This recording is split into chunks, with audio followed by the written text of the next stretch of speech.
Welcome to another episode of Why I F***ing Love This Song. I want to preface this by saying that the film version of The Sound of Music is the definitive version. It has real Alps, it has a snarky Julie Andrews. The film is the only way to experience this musical, so if you haven't, do yourself a favor and watch it. Today, I'm discussing the title song, The Sound of Music.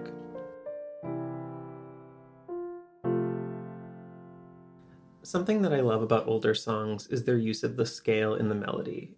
We're using the F major scale. Note that 1 flat, B flat. Pay attention to how the melody for the entire chorus only ever moves to a directly adjacent note in the scale, and if the notes ever repeat, they never do so more than 3 times each.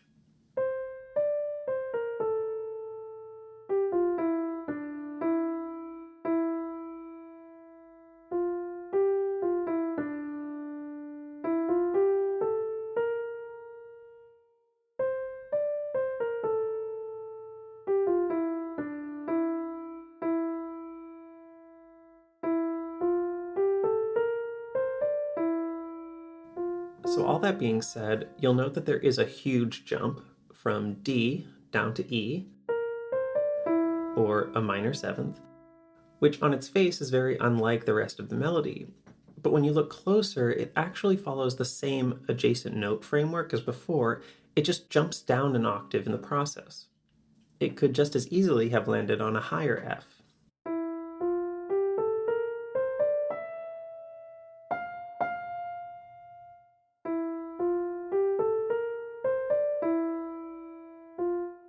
But while the melody is coloring very much in the lines, for now anyway, the chords are being kooky as hell right out of the gate.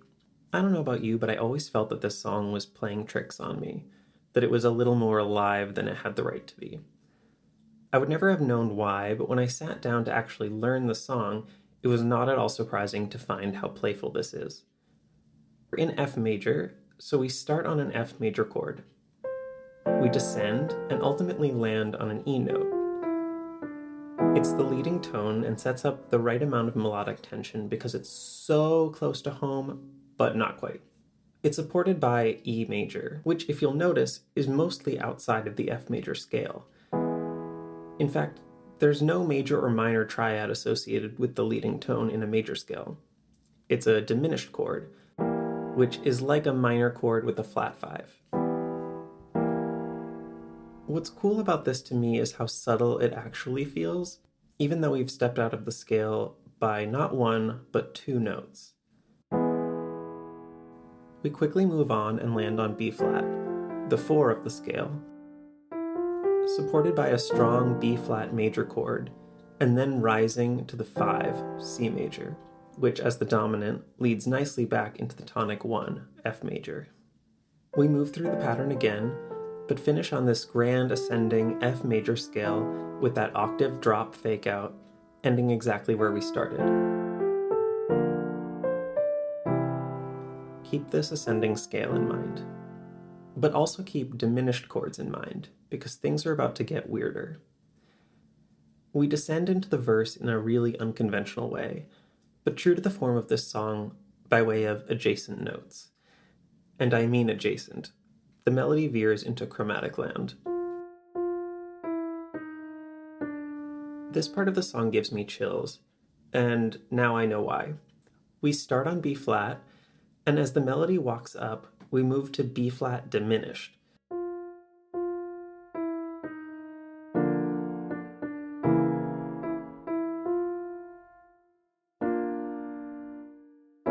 Which adds a lot of spice, since that C sharp is not in an F major scale.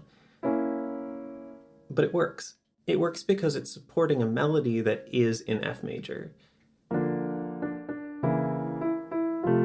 But the chords also move really nicely in this cyclical way. So the way I think about chords working together is that the closer the notes are, the better the transition will be. When B flat major moves to B flat diminished, the B flat stays put, and the other 2 notes only move down by a half step each. And then to get back home to F from there, each note again is only moving a half step. When the part repeats, F, the 1, moves back to the 4, B flat, with only that half and whole step shift. It's an unusual chord progression, but it somehow works. And like all the tricks in this song, it is so sophisticated, but manages to read as subtly playful. This playfulness is reflected in the film as well, as Julie Andrews starts hopping across stones and tosses pebbles into the brook like a child, but also because those birch trees and that stream were installed for the film. So they're their own jarring little illusion. Like, where did these trees come from all of a sudden? Sorry, this isn't film analysis, but also that continuity error messed with my head as a kid. So too did this chord progression. The phrase ends with a delicate perfect fifth jump up from F to C, then walking down through the F major triad, C to A to F, then up to G. This move is actually similar to the start of the chorus, when the melody lands on E and is supported by E major. One, because having the melody sit just next to the tonic adds tension, but also because the supporting chord is a warm major chord that doesn't exist in the F major scale. Before, we had E over E major, and now we have G over G major. This song just squeezes major chords in wherever it wants. The resolution back to F major is nifty because it's using the circle of fifths. G is the 5 of C, which is the 5 of F.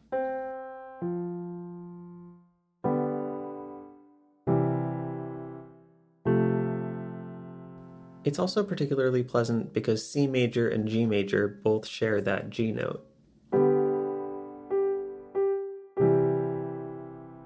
If this next part of the song makes your heart tense up, it's because we're using minor chords for the first time, D and A minor.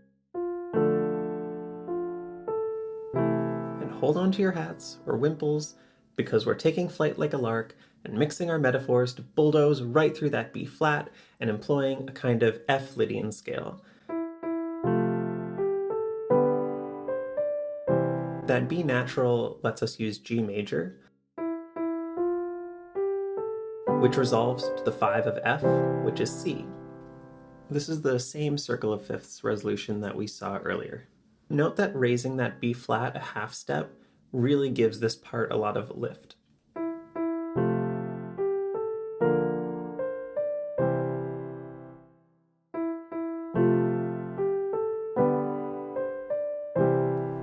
And since we're at C, we're set up to repeat the chorus.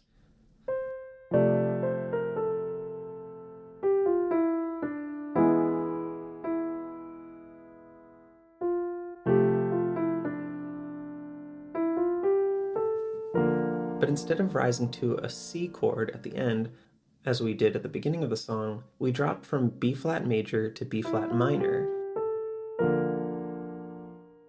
and then kind of twirl up to the C in the melody, starting on B natural.